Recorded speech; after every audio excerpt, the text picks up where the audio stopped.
Hello everyone, welcome to this presentation on representative models. In this lecture, I will present a flow system, a DC motor and an IBM Lotus Domino email server. We will give a brief review of these models. Let's start with the model of a flow system. Here is a tank with uniform cross section A. In this, some liquid comes at a flow rate of Qi, it leaves at a rate of Q0 and the height of the liquid in the tank is h of t. So here is the mass balance, here is the accumulation in the tank and this is equal to inflow minus outflow, and the outflow is written as k times square root of h of t, that is, it is proportional to the square root of the height of the liquid in the tank. So on substituting it here, we arrive at this equation. Now we will introduce deviational variables. We will assume that initially this tank is at steady state and there is a perturbation in the inflow. So the inflow changed, the level started changing and the outflow also changed. So this is the changed system. When you subtract from here the steady state equation, we will arrive at a deviational model. In anticipation of that, we will define deviational quantities h of t minus h of s. Similarly, the change that we introduced in the inflow is delta Qi of t. Recall that these symbols denote defined by. So when this is subtracted from its steady state version, I get this. This is equal to the difference between Qi of t and Qi at steady state, namely this, which is delta Qi of t. For the second term also I have to subtract. I will have to subtract from here k times square root of h of s t. Because there is a square root term, it is not linear, it has to be linearized, and I have written the result here. I would encourage you to linearize this, subtract it from the steady state value and make sure that you get this expression.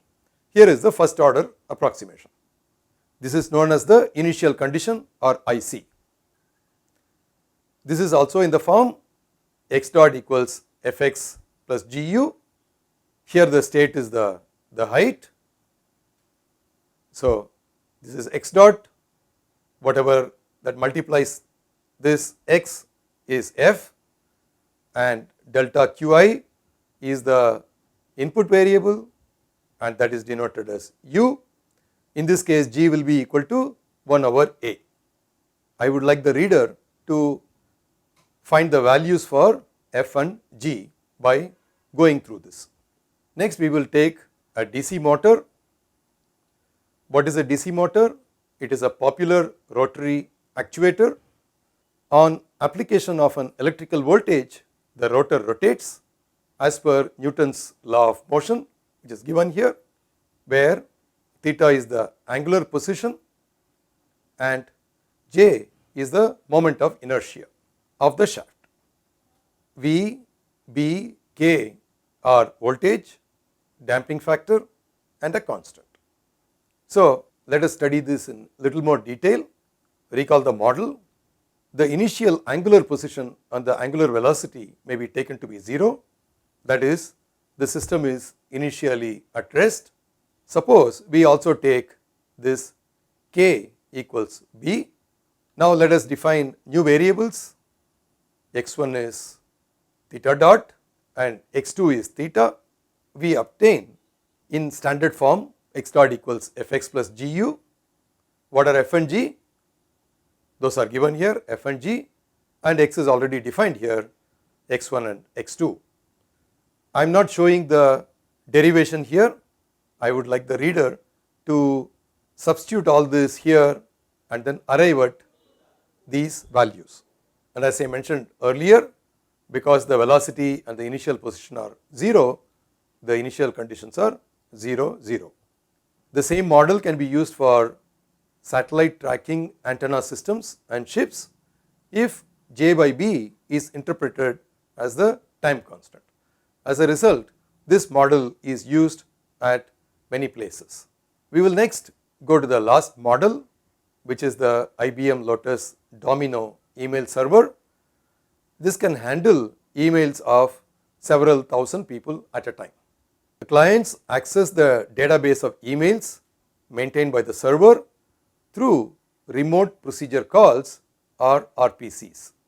The number of RPCs denoted as RIS has to be controlled in this problem. If this number RIS becomes large, the server could be overloaded with a consequent degradation of performance. As a matter of fact, if this number becomes very large, the system can crash, and if it crashes, it will take quite a bit of time and effort to make it work again. So one of the things that we would want to do is to make sure that it does not crash, that it is not overloaded. On the other hand, if RIS is less, the server is not being used optimally. So ideally we would like to regulate RIS directly, but it is not possible to do that because a user can initiate several RIS. So we would not be able to know a priori how to control this directly.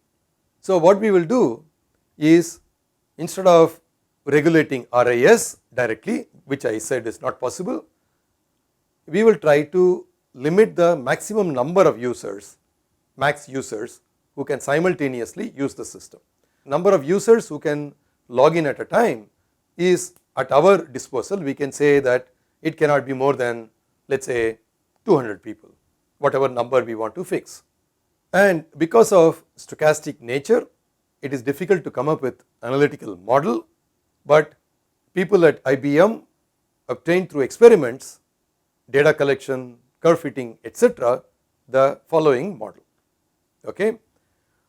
They defined y of k to be this RIS minus RIS at some steady state. Remember, this is the variable that we need to regulate, we need to control. How do we do this?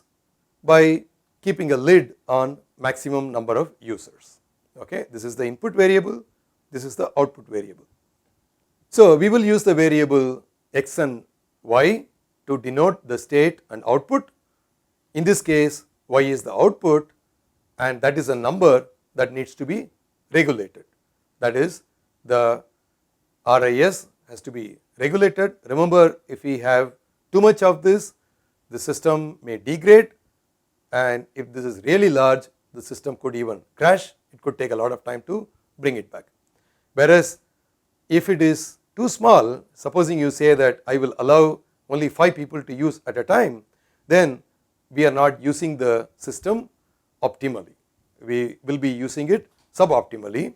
In fact, the system could be idling most of the time. We do not want to do that either. And by experimentation, data collection, curve fitting, and so on, the IBM staff members came up with this model. And it is a naturally discrete time system. Notice that in this case, we did not start with a continuous time model to discretize to arrive at this. It is a naturally discrete time model. So these are some models.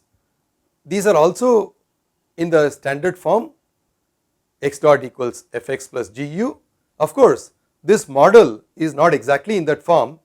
In the future video, we will bring all of them in one framework and then use such a model to design controllers. References for the models that we discussed here are given in the textbook. I would encourage you to go through the original references. With that, we have come to the end of this presentation. Thanks for joining. Goodbye.